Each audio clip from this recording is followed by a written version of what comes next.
Jelaskan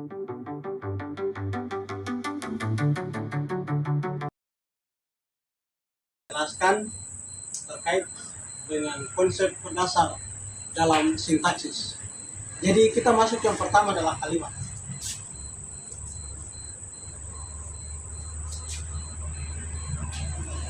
Kita masuk yang pertama adalah kalimat. Pengertian dari kalimat adalah satuan bahasa terkecil yang mengandung pikiran lengkap dan dalam bentuk lisan maupun tulisan. Kalimat biasa terdiri dari subjek, predikat, objek, dan pelengkap atau keterangan. Nah, itu pengertian dari kalimat. Maka kita lihat rumusannya, ya, rumusan utamanya begini. Rumusan utamanya. Rumusan untuk kalimat yang pertama adalah subjek, ditambah dengan predikat, ditambah dengan objek, dan kemudian ditambah dengan keterangan. Atau disebut dengan SPOK, subjek, predikat, objek, dan keterangan. Keterangan ini terdiri dari keterangan tempat, keterangan penentu, ya, di SPOK ini. Kita akan buat dalam satu contoh kalimat.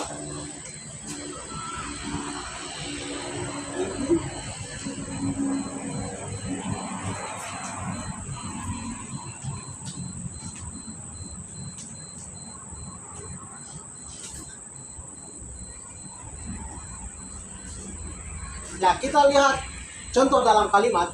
Ibu mencuci piring setiap sore. Kita akan kasih masuk rumusan utamanya ini ke dalam.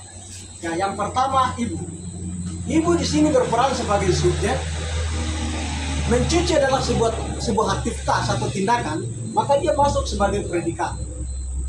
Sedangkan piring adalah objek. Setiap sore adalah keterangan.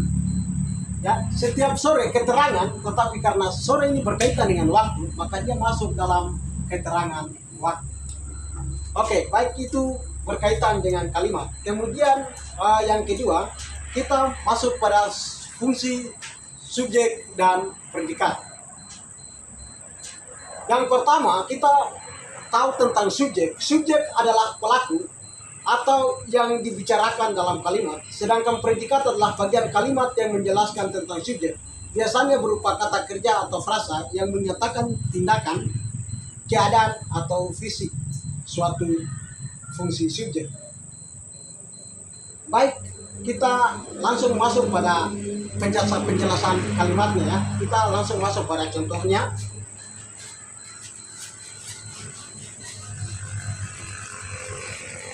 Jadi kita langsung masuk pada contohnya. Yang pertama, saya makan nasi. Fungsi subjek dan predikat. Saya, contoh kalimatnya adalah saya makan nasi.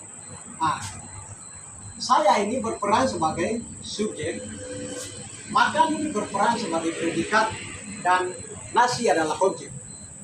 Sehingga saya ini menunjukkan pada objek, makan adalah sebuah aktivitas yang merujuk pada predikat, dan kemudian nasi adalah objek. Baik, kita akan lanjut pada yang berikut adalah kalimat aktif dan kalimat pasif. Baik, kalimat aktif adalah kalimat yang subjeknya melakukan suatu tindakan. Sedangkan kalimat pasif adalah kalimat yang subjeknya dikenai tindakan.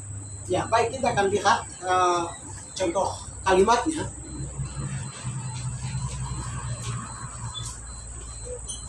Ya, kita lihat contoh kalimatnya bahwa kalimat aktif adalah kalimat yang subjeknya melakukan tindakan. Contoh Yohanes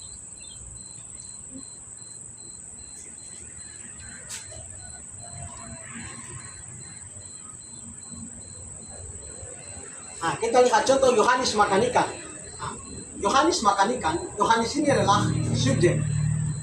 Berdasarkan pengertian atau definisi kalimat aktif, bahwa kalimat aktif adalah kalimat yang subjeknya melakukan suatu tindakan. Subjeknya adalah Yohanes. Yang melakukan suatu tindakan, melakukan ini makan ikan adalah objek. kemudian Yohanes ini sebagai subjek. Sedangkan kita lihat pada kalimat pasif, bahwa kalimat pasif adalah